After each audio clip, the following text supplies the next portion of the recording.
aukera bat izan zitekela banekin finale aldetzia, eta behin aldetuta alikta ongi nahitea junitzen, hasieran bai nahiko urdurin nintzen, eta ezakit presio pixkatekin dola sumatzen un nire burua, nahiko lotua bezala.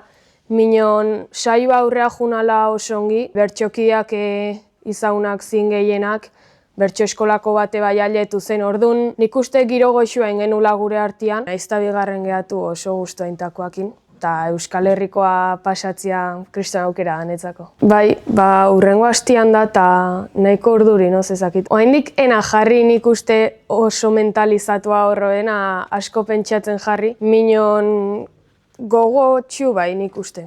Osea, kriston aukera da hoi Euskal Herriko beste gaztiakin konpartitzia plaza eta olako plaza batian kantatzea politia, orduan bai, nik uste aprobetxatu beharko litzakela, aukera. Egia esan, izantzatxutena ez dut asko pentsatu, minon alikta ongi nahitea jungonaz, eta disfrutatzea, ja presioik eta deus gabe, disfrutatu eta bai, gozatu, oroitzapen polit batekin behintzat gehatzea.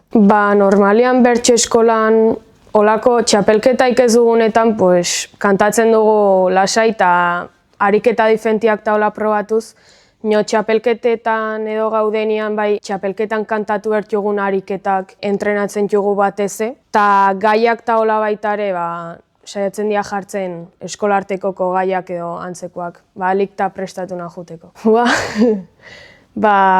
Ez dakit, saiatzenaz nahi gustatzen zait, aitzeko eta gustatzen zait bai errima eta hola lantzen duten bertsolaiak eta aitzia, baina bakit zaila dela, horrek lanketa bat eskatzen du. Bai gustatzen zaitela hitzakin jolastia eta hola, hitz jokuak eta hola nik uste egiten jutela, saiatzen az behintzat hori egiten. Egia esan ez dut inoiz pentsatu nolakoan azen bertsolai bezala, baina hori justari hau, esango nuke.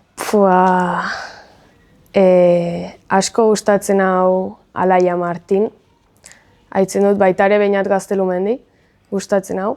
Eta, gehu Maialen eta hola, ja eliteko bertsolaiak baitare. Nio, esango nuke nire bertso eskolakoak baitare, kriston giruak agu eta pila bat laguntzen ga elkarrei aurraiteko eta hola bidian, eta horieke bai, naizta ez izan holako bertsolai profesionalak, badia nire referente.